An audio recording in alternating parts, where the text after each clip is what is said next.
Hello, everybody. So, in the last class, we talked about that when a cell is not dividing, genetic material is present in the coiled form, and we call this coiled form of genetic material as chromatin. And at the time of cell division, we discussed that it condenses to form this kind of a structure, and we call this a structure as chromosomes. And chromosome contains like a double helical structure that we call it as a DNA.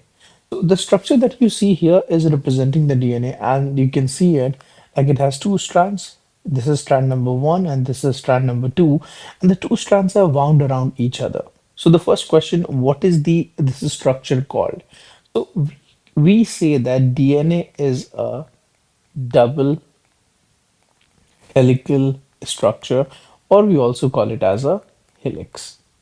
Now, second important question that we need to remember, which is very commonly asked, like for example, I can give you some references. Like, uh, if I ask you, like, what is the basic unit of life called? So the first answer that comes to your mind is the cell, because all the living organisms are made up of cell. Similarly, like if we talk about proteins, we say that all the like proteins are made up of a smaller unit called amino acid. Similarly, if we talk about the DNA, the DNA is made up of smaller units which are called the nucleotide. So please remember this term. Nucleotide is the basic unit of the DNA. Now, moving ahead, if you look at the structure of a nucleotide, what it contains, it consists of the pentose sugar. Pent means five, as it consists of five carbons, so it's known as the pentose sugar.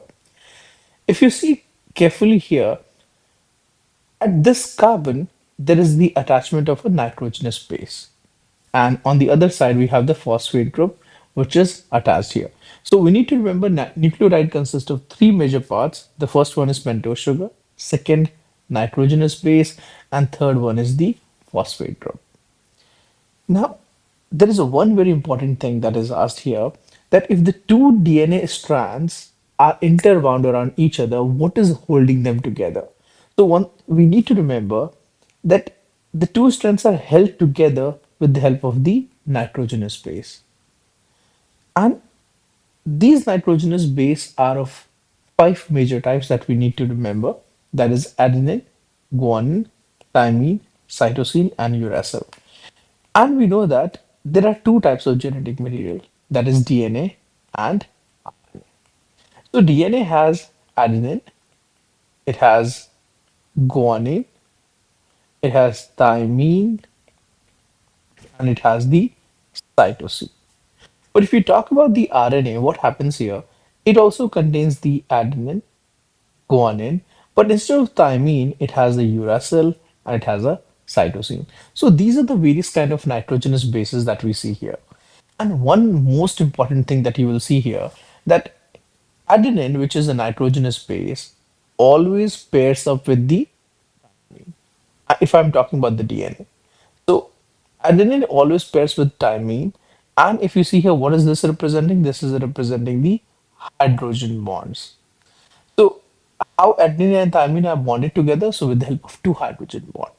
Similarly, you will see that guanine is bonded to cytosine with the help of three hydrogen bond. And this pairing, that adenine always pairs with thymine with the two hydrogen bond, and guanine always pairs with cytosine with the three hydrogen bond. This is something that we call it as the complementary base pairing. And this is very much important to answer the question that what holds the two DNA strands together, and what are the four nitrogenous bases that we have, how they are held together. And similarly, if we talk about the RNA, you will find that adenine will not pair with thymine because adenine does not have thymine. It pairs with uracil, but the guanine still pairs with the cytosine with the help of three hydrogen bond. So these are the basic information that you should have if we are doing the IGCSE AQA or EdExcel, and there are a lot of questions which are asked based on this.